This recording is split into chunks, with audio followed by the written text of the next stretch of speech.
Eu vou falar agora então sobre política, às vésperas das eleições presidenciais, estamos a quase a menos de 20 dias, né, para o nosso comparecimento às urnas aí, para ajudar a decidir aí o destino do país e contribuir aí para um Brasil melhor, né.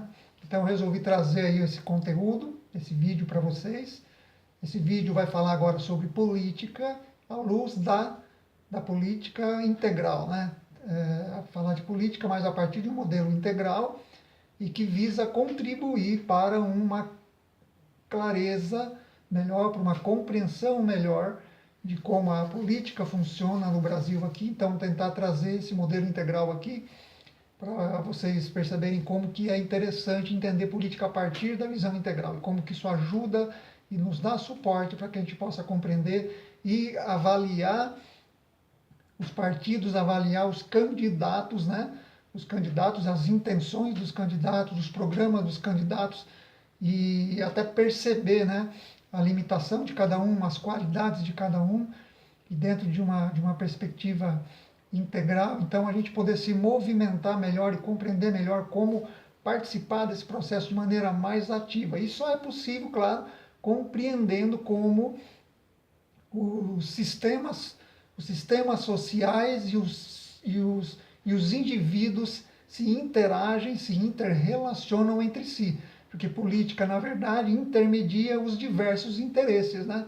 Os diversos interesses conflitantes da maioria dos agentes, dos componentes de um sistema. Então, nós temos aí os indivíduos e temos a coletividade, né? Temos o coletivo, né, que se expressa através da sociedade, né? Então, a política nada mais é do que a decisão de como os recursos, de como as políticas de ações, né, as políticas de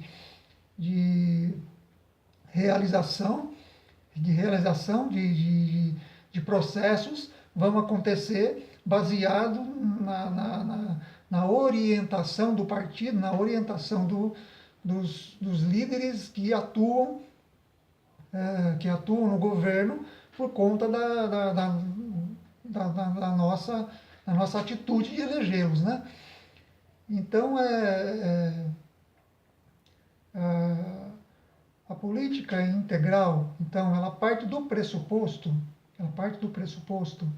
de que na política, e vocês podem notar isso na política brasileira, na política, ela acontece, então, nessa área de contato entre o indivíduo e entre o coletivo.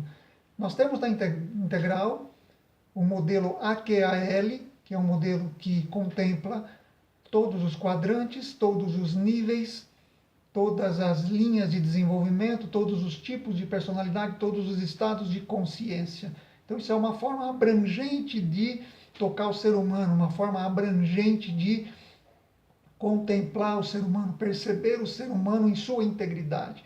Então, parte do pressuposto nos quadrantes, em todos os quadrantes, de que tudo que nós fazemos, seja individualmente ou seja coletivamente, acontece nos 4 quadrantes. Os 4 quadrantes são interior, exterior, individual e coletivo, certo? Então, interior, exterior, individual e coletivo. Tudo que você faz na sua vida, tudo que eu faço na minha vida, tudo que nós fazemos acontece ou simultaneamente acontece. Se você faz alguma coisa, você vai fazer algo através do interior, do exterior, do individual e do coletivo. Qualquer experiência que você tenha, qualquer ação que você tenha, vai acontecer nesses 4 quadrantes. Vai envolver esses 4 quadrantes. E quanto mais distribuído equitativamente pelos 4 quadrantes, proporcionalmente pelos 4 quadrantes, mais saúde você terá, mais equilíbrio você terá, mais performance você terá e melhor serão os seus resultados e melhor será o efeito da sua contribuição que você dá para você mesmo, que você dá para o mundo. Então, os 4 quadrantes representam o ambiente, o cenário neural, seja uma estrutura neural, um cenário neural individual ou um cenário neural coletivo. né? Porque nós temos, na verdade, a subjetividade individual que tem uma plataforma neural e opera nessa plataforma neural, e nós temos um processador coletivo, né? Temos aí como se fosse um nós coletivo, um ambiente coletivo. Então nós temos, por exemplo, vamos pensar numa família. Então nós temos ali cada indivíduo daquela família com seu próprio processador, seu próprio cérebro, processando dentro de um ambiente neural individual. E temos ali uma família que é um nós individual. É uma terceira pessoa ali, né? Uma terceira perspectiva que a partir de uma moral etnocêntrica, forma um grupo que tem uma identidade própria, que tem seus valores próprios, tem seus códigos, suas formas de se relacionar, suas crenças próprias, né? Seus valores próprios, o seu próprio jeito de fazer as coisas, de se expressar, de se interagir, de interrelacionar, de dar respostas para o mundo. Então nós temos ali, temos o sujeito e temos o coletivo, que são dois centros de processamento que cruzam entre si, né? Então, eventualmente é lógico que pode haver um conflito entre as prioridades de interesses, mesmo dentro de uma família, dentro de um bairro, dentro de uma cidade, dentro de um país, dentro do próprio planeta. Então você tem essa relação entre indivíduos e grupos e o coletivo. E eventualmente, é lógico, vai ter conflito entre esses grupos. Esses conflitos precisarão ser resolvidos. Então, quando vai se adotar um plano de ação que liga o indivíduo ao coletivo, qual é o interesse que vai ser atendido? Primeiramente o individual, primeiramente o coletivo.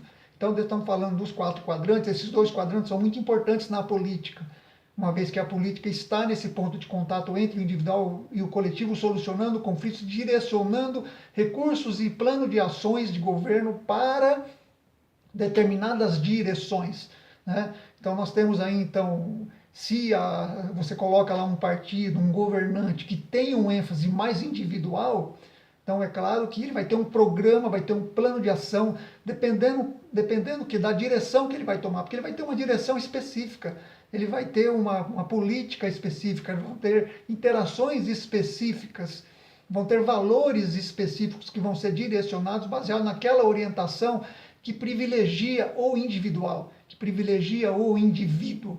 E se você botar lá na liderança governamental, no executivo, no legislativo, partidos, pessoas que têm uma orientação mais coletiva, então as orientações também serão diferentes, a direção será diferente, os planos de ações, o dinheiro será gasto de uma outra maneira. Então a sociedade verá então e sentirá os efeitos desses planos de maneira totalmente diferente. Então são essas duas tendências, que são tendências que a gente chama de polarização, que formam uma polarização, dão uma polarização para a maneira de se fazer política, atendendo interesses específicos, solucionando conflitos de maneiras específicas. Então, se vai privilegiar o indivíduo, vai privilegiar o coletivo. Isso implica numa polaridade, né? Em forças contrárias, né? Então, disso a gente já pode depreender e já pensar no conceito de direita e esquerda na política, né? Direita e esquerda na política hoje não deveria mais se fazer sentido, né? Fazer sentido discutir política em termos de esquerda e de direita, a não ser considerando que forças contrárias são apenas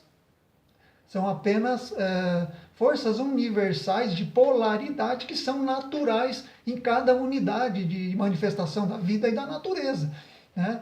Então, se eu tenho um ponto de vista, né, e você tem um outro ponto de vista que é contrário ao meu, eu posso dizer então que você é esquerda em relação à minha direita, eu sou direita em relação à sua esquerda. Por quê? Não é porque eu estou do lado direito e você está do lado esquerdo, é porque você tem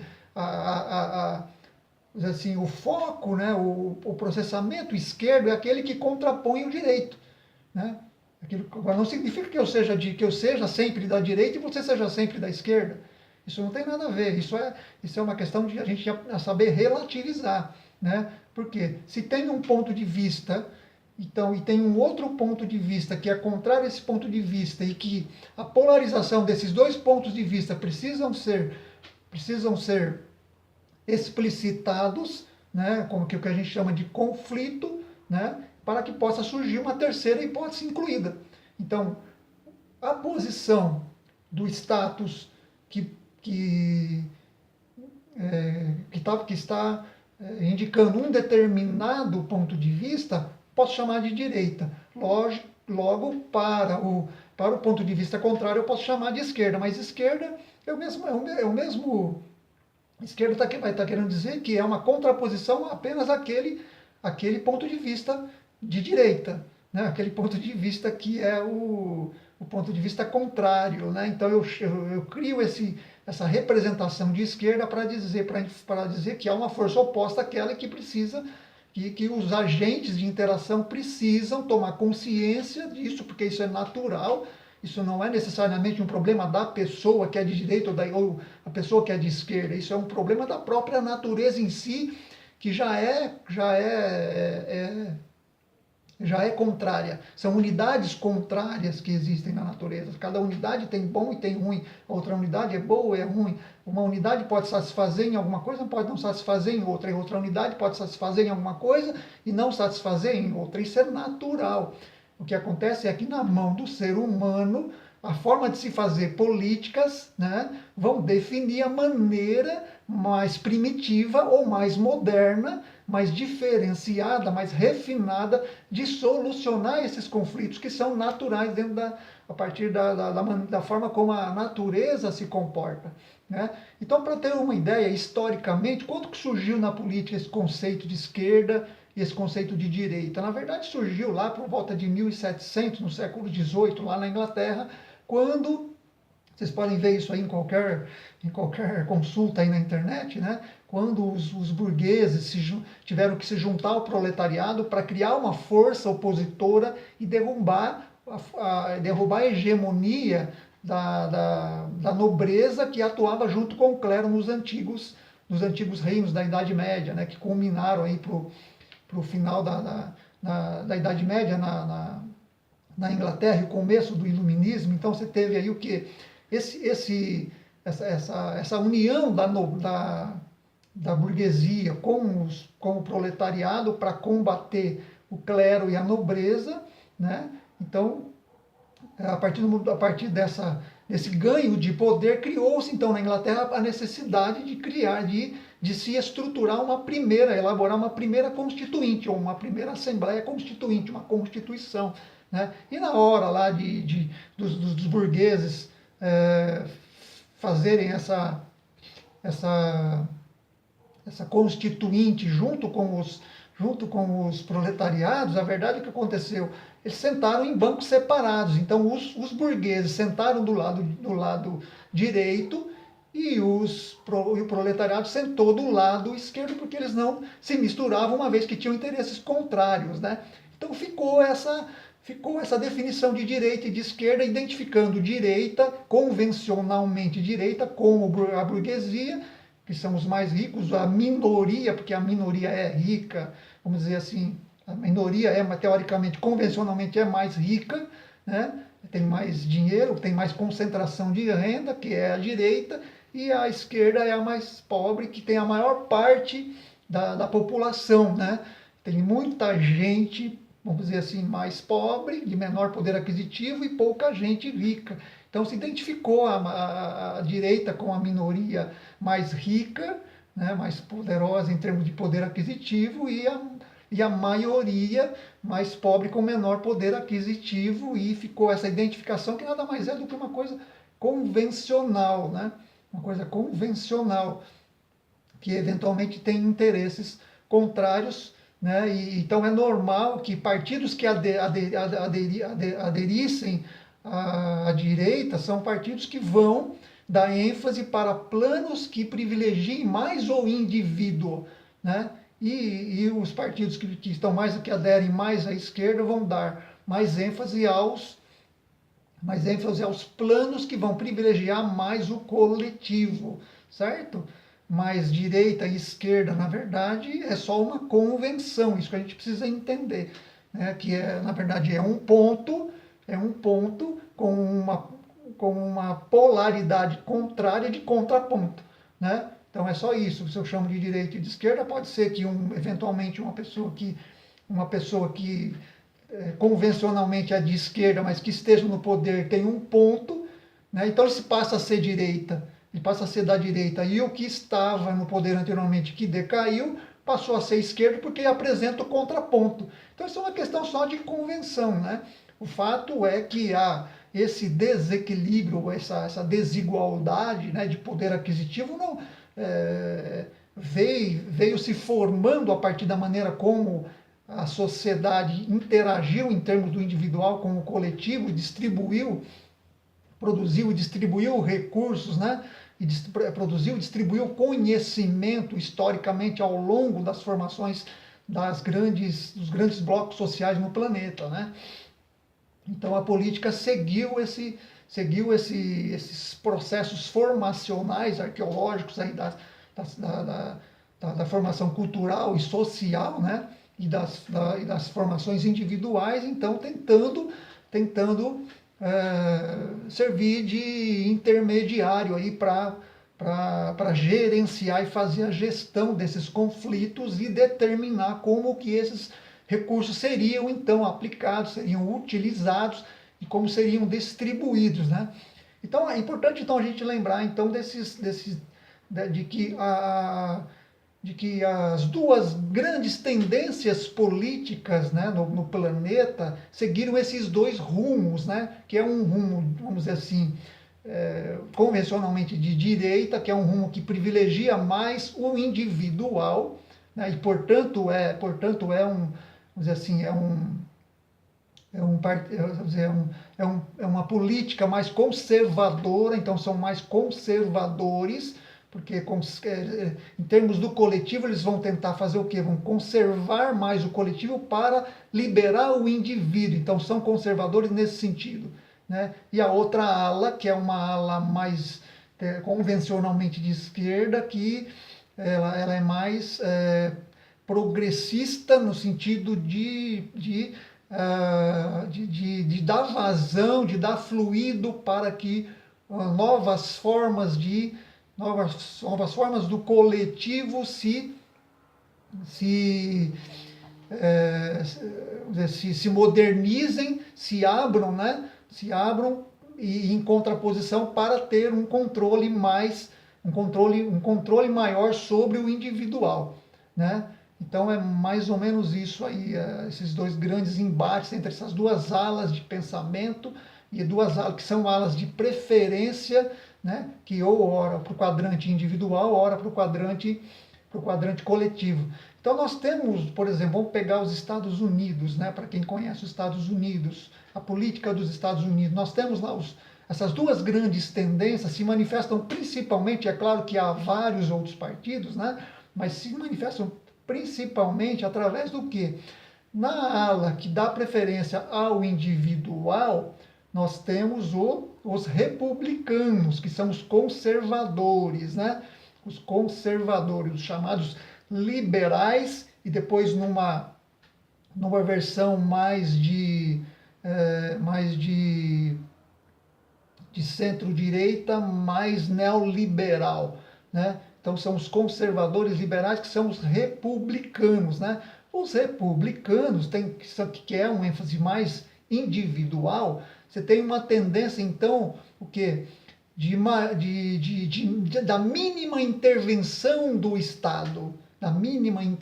do Estado, para que para liberar o indivíduo, né? A mínima intervenção do Estado para liberar o indivíduo. Então você vai ter também, em consequência, menos impostos, né? Vamos pegar o Donald Trump, que é um republicano, né? Um republicano com tendência neoliberal lá.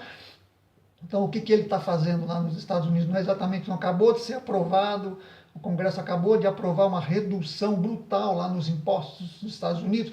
Então, você vê que é exatamente uma atitude neoliberal, uma atitude conservadora, uma atitude que foca no indivíduo. Então, está fazendo o que com isso? Está permitindo que as empresas, né, a propriedade privada, a iniciativa individual comande o processo e que evolua dessa forma. E os planos são direcionados, veja, os planos, os programas de governo são direcionados dessa maneira, né? Então, quais as características que você vai encontrar, então, numa tendência que valoriza e prioriza o individual, o quadrante individual? Você vai ter o quê? Mais liberdade individual, né, que contempla a liberdade das pessoas, liberdade do empresário, liberdade das empresas para atuar de maneira mais privada. Então você vai ter mais privatização, um mercado mais livre, com pouquíssima autorregulação, uma livre iniciativa, né, uma livre iniciativa, então sempre fomentando, estimulando a livre iniciativa. Você vai encontrar, é claro, uma cultura mais elitizante, com maior concentração de renda, porque é tipo, salve-se quem puder. Então, isso não é uma crítica, mas é uma tendência, né? Porque o problema que a gente vai falar na integral aqui não é a questão disso está certo ou disso está errado. O problema são os extremos, quando se estimula demais o individual, ele debanda para um perigo, para uma patologia do quadrante individual. É isso que a integral aponta, que faz a gente tomar consciência, né? Então, é claro que quando você elitiza, você prioriza o individual, você acaba produzindo automaticamente uma elitização, se isso for ao extremo. A concentração de renda, se isso for ao extremo. A concentração de renda tem lá as suas negatividades, né? Os seus processos que são problemáticos, né? Que são perniciosos. Então, esse é o lado, vamos dizer, debandado, patológico, perigoso do extremo individual. É isso que a integral aponta, que aponta aqui, né? Então, você vai ter mais ênfase, por exemplo, para a propriedade individual particular, né? Você vai ter uma desigualdade social. Isso tudo estou falando se debandar para os extremos, né? Que a integral vai apontar o que? Ela vai dizer que é preciso coadunar, é preciso que essas duas tendências hajam em conjunto. É mais ou menos como se fosse obter uma nova terceira hipótese, incluída a partir do polo esquerdo e direito, né? Quando a gente fala mais ou menos algo como se de centro-direita ou de centro-esquerda, mas não é bem assim, porque, na verdade, o centro-esquerda vem para pegar algumas coisas da direita, usar alguns princípios da direita, mas acaba trazendo o vício da esquerda, né? E o que vem da direita para o centro-direita vai tentar pegar alguns princípios da esquerda, mas vem com a vicissitude e as idiosincrasias da direita. Então, esse cuidado que tem que ter, porque a integral, então, vem dizer que é preciso, então, tratar essas polaridades de uma maneira que explicite, sim, que aceite os conflitos como eles são, mas que possa, então, utilizar a política a partir de um conceito mais moderno, diferenciado e refinado de negociação, né? A gente aprende a negociar com os contrários, negociar com os conflitos, e não simplesmente disputar virar uma disputa, uma guerra, uma inaceitação daquilo que é contraditório, mas que é natural, que é uma manifestação natural das unidades existentes da natureza. Então nós precisamos ter essa compreensão, esse amadurecimento, esse crescimento e elevação para a negociação entre esses polos. Então essa questão de direita e esquerda, essa tomada de consciência sobre a convencionalidade direita e esquerda, isso já deveria estar ultrapassado muito além dessas disputas desnecessárias que tanto consomem a energia do povo, né? Estou falando aqui particularmente do povo brasileiro, que tanto consome a energia porque acaba desperdiçando a energia, desperdiçando recursos desnecessariamente. Porque a questão é que essas contradições existem, são polares, mas elas são positivas dependendo do político, dependendo da liderança, dependendo dos agentes que interagem, como eles tratam essas questões, como eles têm consciência, como eles aprenderam, como eles descobriram, resgataram, despertaram para essas coisas, como essas coisas funcionam na natureza. Então, o jeito de se fazer política, a política é a arte de se administrar conflitos e, principalmente, de negociar como lideranças inspiradoras que focam nos problemas e não atribuem os problemas às pessoas, porque problemas são naturais. Então, essa vamos dizer assim, é o protótipo aí de direita, é o protótipo do ênfase do quadrante individual, né? Então nós temos todas essas características aí, né? Incentivando, então, e priorizando o indivíduo. No lado da esquerda, né? Lá a gente pegou os Estados Unidos como exemplo, mas aqui no Brasil você pode ver isso também aqui nitidamente. Aconteceu isso na política recentemente aqui, entre a ditadura, depois os liberais, né, os liberais com FHC, e depois a entrada do PT, que já foi uma linha mais de esquerda para pro verde, né? Então nós temos ali aqueles, na verdade, temos que entender que são a segunda ala de interesse, que vai direcionar os planos políticos para uma outra direção, né? Correspondendo lá nos Estados Unidos, são os democratas, né? Então esse é o ênfase o quê? Coletivo, né? São políticos que têm o ênfase coletivo, que precisa entender que precisa juntar os dois, não é um ou outro, né? Então, para o ênfase coletivo, para os partidos e liderança política que dá ênfase coletivo para a política, eles vão dizer o quê? Que tudo que acontece de problema de mal no mundo, a culpa é do indivíduo, né? Lá, os republicanos vão dizer que é um ênfase individual, uma priorização individual, vão dizer que tudo que acontece de problema no mundo e no país é por conta das pessoas, dos grupos, do coletivo. Então, um fica acusando o outro e gastando energia desnecessariamente. Essa que é a verdade, né? Essa que é a verdade. Então, a esquerda dos democratas nos Estados Unidos, então você vai ter o quê? Como é ênfase coletiva, então você vai ter uma maior intervenção do Estado e uma maior regulamentação governamental, controlando e regulando muito mais os mercados, né? Então, você é uma ala mais progressista no sentido de que está mais aberta a mudar o status quo, né? Aceitar mais relatividades, tendendo para um nível de funcionamento do cérebro, tanto individual como coletivo, de maneira mais progressista, né? Ao contrário da ala mais ortodoxa aí, que são dos conservadores, né? Então você tem mais intervenção do Estado, mais regulamentação governamental. Então pensa assim, lá no quadrante, é o coletivo. Tem um ênfase mais coletivo, tá? São mais progressistas no sentido de mudar o status quo, então você vai ter menos liberdade individual, maior controle da pessoa, né? Vai ter mais estatização, mais tendência à estatização, né?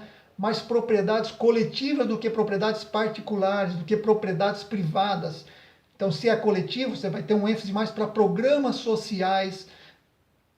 A ideia é que tenha mais justiça social, porque simplesmente porque é um ênfase coletivo, né? Uma melhor distribuição de renda e, portanto, menos concentração de renda. Você vai ter ideias mais socialistas porque é marxista, porque o socialismo, o comunismo não é nada disso, é porque tem uma abordagem mais coletiva, é normal. Ou é preciso entender e compreender que ora nós precisamos incentivar o individual e ora nós precisamos incentivar o coletivo. Na verdade, o nosso cérebro ele se desenvolve e evolui a partir do contraste e da sobreposição, né, da interação entre os centros de processamento individuais e os centros de processamento coletivos, né? Então, há vidas individuais e há vidas coletivas que estão interagindo e criam esses sistemas, né? E a política tem que entrar nesse meio e equalizar essas forças, equalizar esses processadores. Ela entra por entre esses processadores. Esse é o político que nós temos que colocar no Brasil e no mundo para liderar, que tem que entender como funcionam esses sistemas de redes neurais que interpõem o indivíduo com o coletivo, para não ficar imaturamente disputando e desperdiçando energia do que é produzida através de recursos com o trabalho de toda a população. Né? Então nós vamos ter lá na ala de esquerda, na ala dos democratas, vamos pegar pelos Estados Unidos lá, mas se aplica a qualquer país, claro, nós vamos ter menos liberdade individual, mais propriedade coletiva, um mercado mais regulado, mais programas sociais, melhor distribuição de renda, vamos ter mais foco no ambientalismo, né? Vamos dizer, o ambiente mais protegido, mais igualdade social. Né? Ok? Então, essas são as características de direita e as características de esquerda. Lá nos quadrantes da integral, então, é o que? O cenário que é coletivo e o cenário individual. Nós só conseguimos separar o individual do coletivo didaticamente. Didaticamente. Eu, por exemplo, sou um sujeito aqui, que estou aqui gravando esse vídeo, né? Então eu sou um sujeito que aparentemente eu estou aqui funcionando como um indivíduo, né? Mas eu poderia estar me relacionando com uma outra pessoa que estivesse aqui, então aí nasce o coletivo. Então eu estou interagindo com o coletivo com uma outra pessoa que está aqui comigo. Então eu tenho uma terceira pessoa aqui que é um nós que surge do meu processamento, que se junta com esse processamento dessa pessoa. Então passa a ter uma dimensão coletiva e passa a nascer os conflitos. Por outro lado, eu não posso dizer que eu sou um indivíduo, vamos supor que essa pessoa não estivesse aqui comigo, eu estivesse sozinho, como eu estou sozinho aqui agora.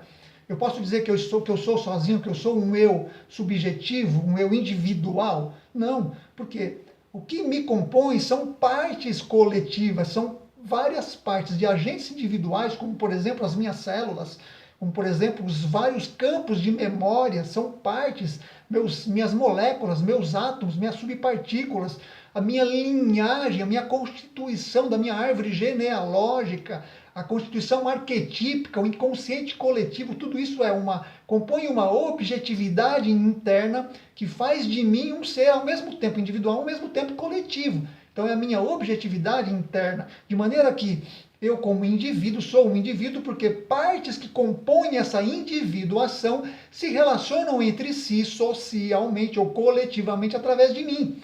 Então, ao mesmo tempo eu sou sujeito, ao mesmo tempo eu sou coletivo. Eu sou coletivo. Ao mesmo tempo eu sou individual, ao mesmo tempo eu sou coletivo. O que os políticos ainda não entenderam é exatamente esse ponto. E ficam aí dando ênfase para uma ou para outra dimensão, para um ou para outro quadrante, se matando à toa. Né? Porque não dá para separar. Nós separamos aqui na psicologia integral apenas para efeito didático. Ok? Então, a integral vai propor, então, na verdade, uma conjunção desses dois quadrantes, individual e coletivo, para entender e compreender essas tendências políticas, como que elas se dissuadem, elas se